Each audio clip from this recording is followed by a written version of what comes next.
welcome to the Citizen Channel, one of our regular features. Match day programme, watch the home version, the home programme. We don't rate these, we just have a quick look at what's in the latest City programme. I've got to have a gander at the latest City home game. So today, of course, going to have a look at the City-Everton game. Turned out pretty well for us, didn't it? Obviously, 21st November 2021. So we're just going to have a quick look inside and see if you don't already subscribe to this through that company called Reach. You can get subscriptions to all the City home games now through there and get one or two of the away games as well if you're that way inclined. So please subscribe to that. It's certainly worth it if you don't get to the games and get the actual programmes there. I do actually buy a couple while I'm there, one for me and the lad, and I do actually subscribe as well, so hopefully I get a nice pristine one delivered to the house. But that's not always before the game. Sometimes it's after the game, so it is what it is. But you can subscribe now, which is I think the first time I can remember you can actually go out and subscribe to the City magazine. I did.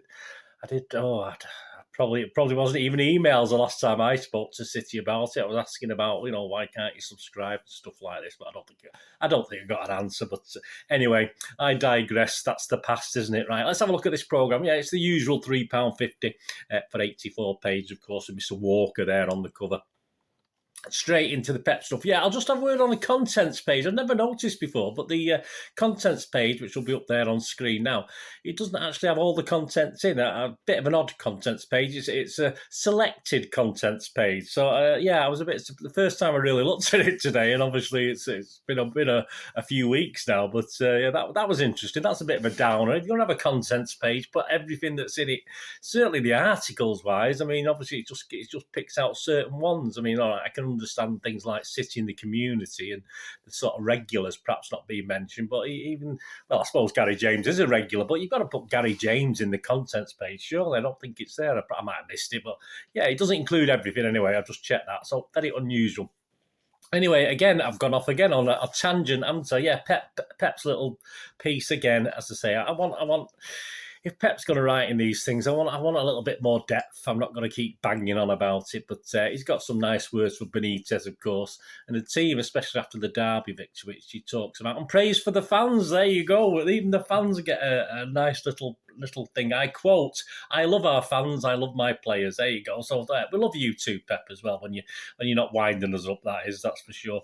Stefan, yeah, that's a nice little article. Talks about obviously America, his roots, and how he did and how it came. He sort of got forward, put forward to play for City and stuff like that. So that's a nice little article from Zach Stefan. I like to read some of the ones that we don't hear so much about. Obviously, a bit cruel to say the borderline players, isn't it, or just the squad players? But it's nice to read about Stefan and the likes of him and things that have happened. I like that side of it. Interesting fact, he started his youth football as you'd expect. I mean, you think of Edison playing out when he was a kid, and Stefan did exactly the same. He started playing defence as a keeper. I may have mentioned myself, I mean, I didn't play anywhere near this standard, of course I didn't, but as I struggled in midfield as a player, I used to be a bit of a tackler, a bit of getting out and about. I used to pass out a good pass as well, but as I struggled as age caught up with, and I found it hard to keep fit as we're getting into my late 20s. I reverted to goalkeeping, which I did like as a kid, and I was quite good. But as I say, it does help if you're going to play with your feet, which we even have to do at our level of football, of course. We couldn't pick up pass backs the same way professionals couldn't, so it didn't do me any harm. But Stefan does comment on the fact he did play defence, and that's why it's helped his goalkeeping with his feet, if you like.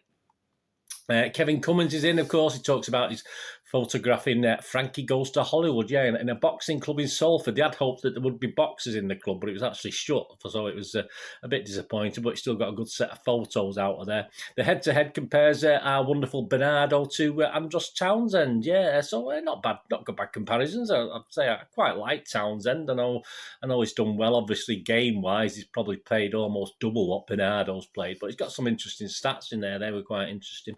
They played for both features. I mean, he could have picked a multitude, couldn't you, of City and Everton links. I mean, we've had not only managers as well, but I mean, we've had dozens and dozens and dozens of players over the years that have switched sides. Obviously, they concentrate on the wonderful, the legend Richard Dunne for this one. Of course, obviously Richard Dunne. What was it?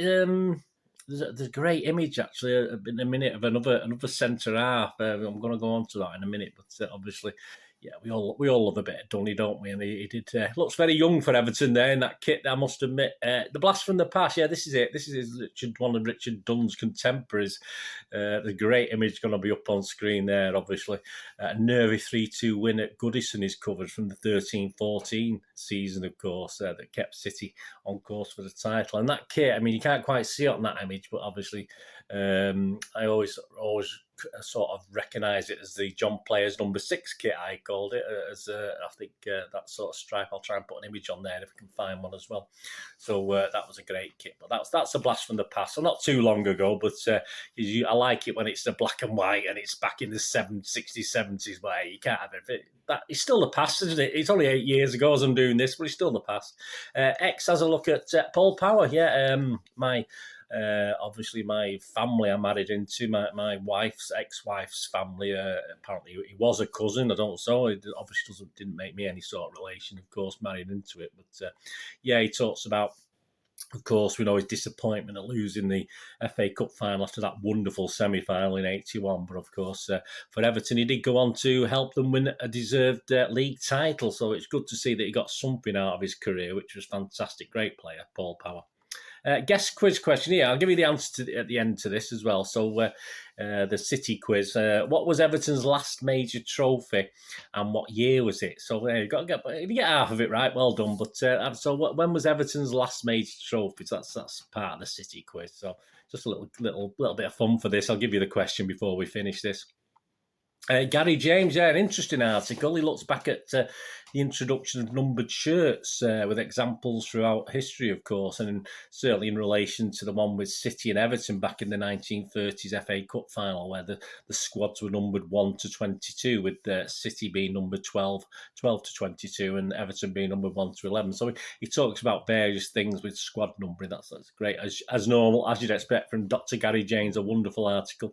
What's in the name Jack Grealish? I'll stop picking on this now. I mean, I say they are some of the connections are a little bit iffy. I mean, obviously we've got Arthur record, which talks about obviously his record for being the most fouled player, stuff like that. But yeah, it is what it is, and you get to know a few facts about Jack Grealish. So there's nothing wrong with it. I'm a bit cruel being nasty about it in past issues, so we'll gloss over it. But I say, what's in the name features Jack Grealish this week. Kira Walsh is in City Women. Isaac Smith is in the under-18s, and Kieran Slicker is in the EDS. I think he was in the magazine as well, the latest City magazine. Mr. Slicker, the goalkeeper, of course. So they're all in it from the City Women under-18s and EDS pages, which we get, or double pages. Yeah, buzzers in it. Includes a story of his signing for City from Swindon, which obviously featured in one of my book club things when I was looking at Mike Summerby's autobiography. Obviously, he talks about what his hopes of what he was going to get paid by Joe Mercer coming from Swindon to City, of course, and obviously that's in relation to the fact that the wonderful plaque dedicated to Joe Mercer was unveiled last week in Ellesmere Port. Reported on that, and if you got there, I hope you had a great time there. And of course, he talks about Benitez as a manager, and he talks about Walter Smith again in his article.